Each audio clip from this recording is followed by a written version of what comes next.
Buenas noches chicos, ¿cómo están? Hoy vamos a seguir con la célula parte 2, ¿verdad? Y vamos a ir avanzando en nuestras clases virtuales. Bueno, vamos a hablar entonces del núcleo, ¿verdad? El núcleo de la célula es el centro de control de la célula. También presenta ácidos nucleicos y acá se inicia y se controla todo lo que es la síntesis del material celular. También posee proteínas nucleares como histonas, proteínas que no son histonas. Presenta una doble membrana nuclear, la cromatina y el nucleolo también dentro de ella. Entonces, el núcleo es el centro de la información de la célula y tiene una composición química, ¿verdad? Está constituido por nucleoproteínas, lípidos y también otras sustancias orgánicas. Tienen la estructura de una membrana nuclear, el nucleoplasma o la cariolinfa, ¿verdad? Y los cromosomas, la cromatina y el nucleolo. Nucleolo acá que están viendo, la cromatina, el nucleoplasma, y está en íntima, vamos a decir, su vecina, vamos a decir, sería el retículo endoplasmático, el rugoso, después el liso. Bueno, el nucleolo produce ribosomas hacia el citosol y el retículo endoplasmático, por eso es lo que les dije que el vecino del núcleo, ¿verdad? Sería ya el retículo endoplasmático, ¿verdad? Entonces produce ribosomas, ¿verdad? Que después van a pasar, ¿verdad? Por el retículo endoplasmático para después también hacer otro recorrido.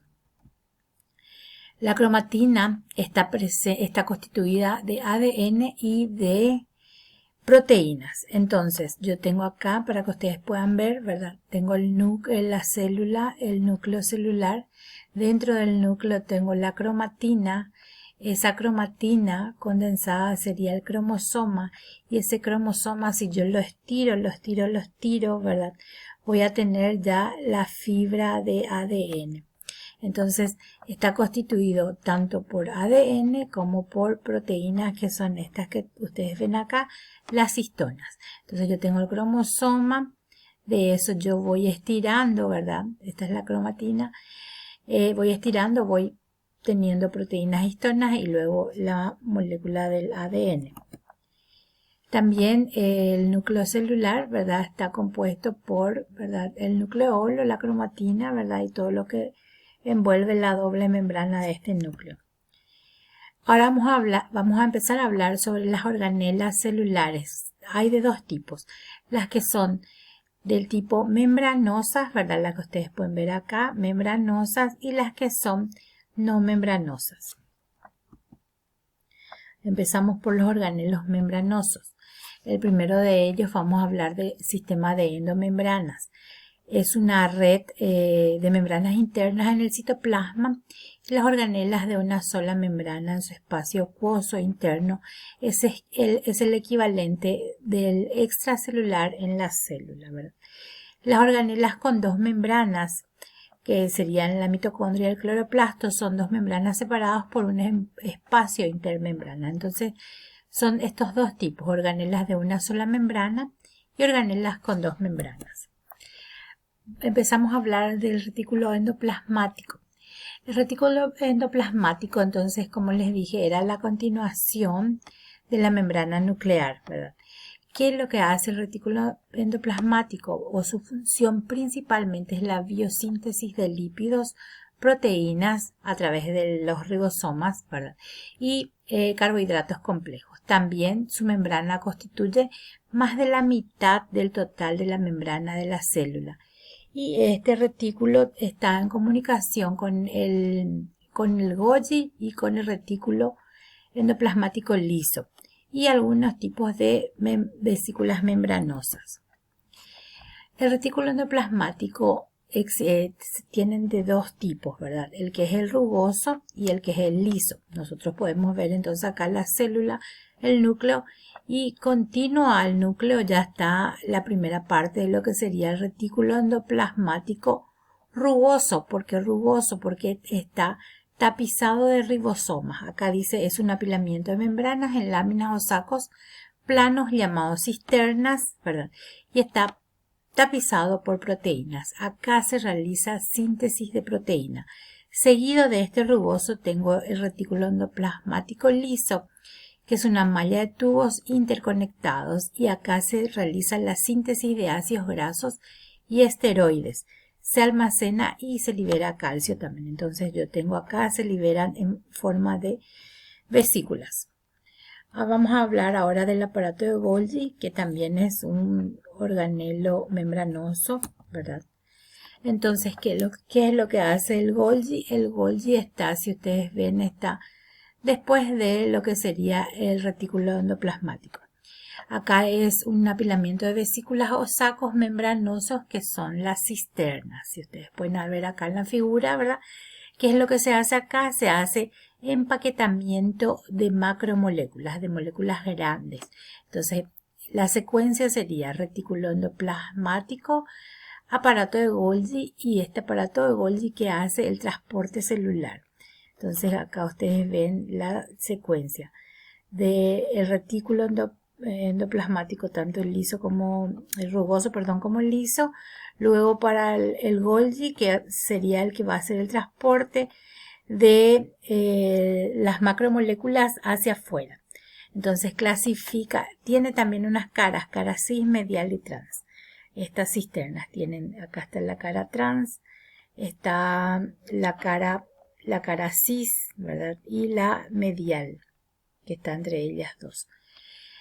¿Qué también hace el Golgi? Clasifica, modifica y reparte proteínas y enzimas como glucoproteínas, proteínas de secreción. Fabrica vesículas de Golgi también.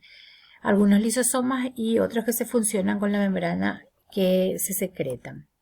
Ahora vamos a hablar de la mitocondria. Las mitocondrias son orgánulos celulares encargados de suministrar la mayor parte de energía necesaria para la actividad celular, la respiración celular. Actúan como centrales energéticas de la célula y sintetizan ATP.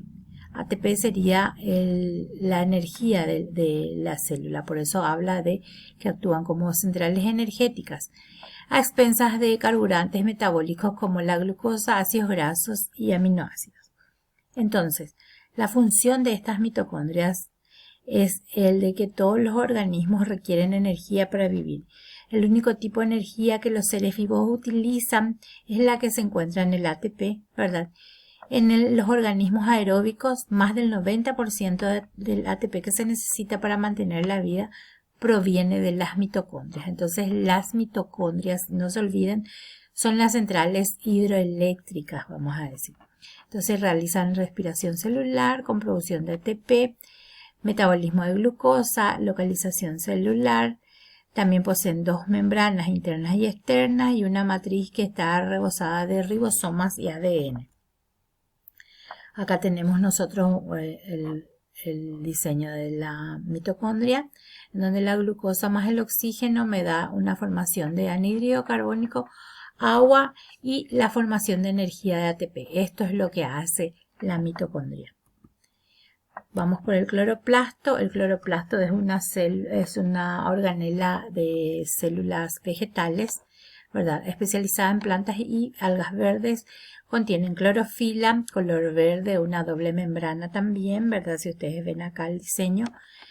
Interna de clorofila, tilacoides, grana, y estos son los que hacen o realizan la fotosíntesis. La matriz o estroma o el DNA propio. Entonces, a través de la luz, yo tengo que el anhídrido carbónico más agua me da la glucosa más el oxígeno. ¿Cómo esto? Formación a través de luz, por eso fotosíntesis. Los lisosomas. Los lisosomas contienen, dice, más de 40 enzimas hidrolíticas. Hidrolíticas quiere decir que rompen, ¿sí? Entonces hacen la digestión intracelular, ¿verdad? Y sus principales funciones son digestión intracelular, degradación de biomoléculas, autofagia, autólisis, que son la ruptura, ¿verdad?, común en animales, raro en plantas. O sea, esto es más en células animales. ¿Qué es lo que hacen? Los leucocitos contenidos en el lisosoma liberado en una vacuola eliminan las bacterias, como es lo que ustedes van a ver acá, que es lo que hizo este diseño, ¿verdad? También hay una liberación incontrolada de lisosomas al citoplasma, entonces ahí hay una muerte celular por necrosis a través de los lisosomas. Ahora vamos a hablar de los peroxisomas. Los peroxisomas son fuente de utilización de oxígeno junto con la mitocondria, degradan purinas, oxidación de ácidos grasos. En las plantas hacen fotorrespiración, producción de agua oxigenada, que es dañino, eliminación enzimática. En los hepatocitos y riñones hacen detoxificación. En los leucocitos también producen agua oxigenada para matar bacterias y degradan ácidos grasos en grupo acetil. Vamos a ver las vacuolas. Las vacuolas, específicamente de células vegetales, son sacos membranosos, intervienen en la digestión intracelular, liberan productos de desecho.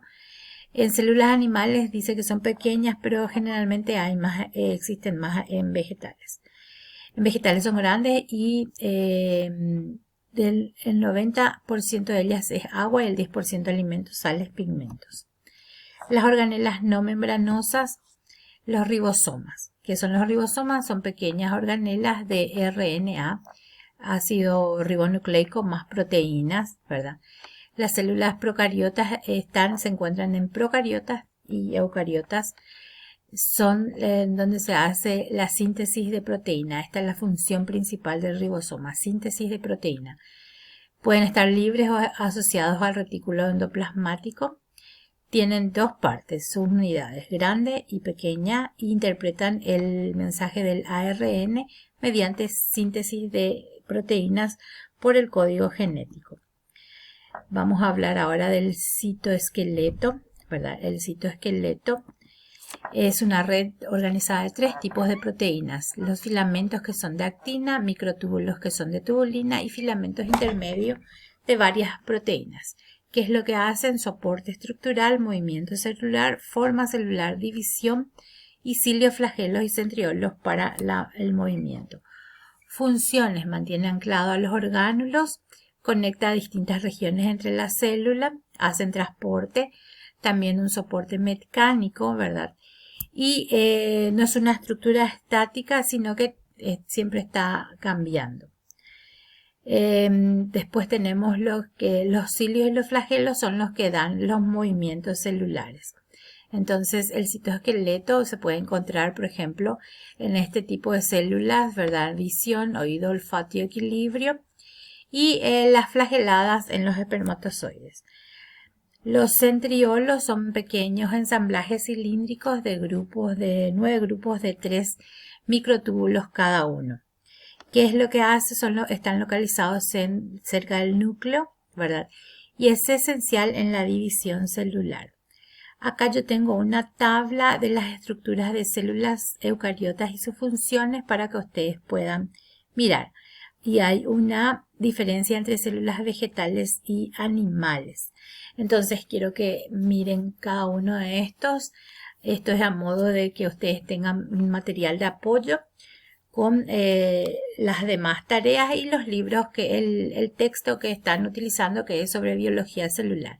Buenas noches, chicos, y nos encontramos en una próxima clase.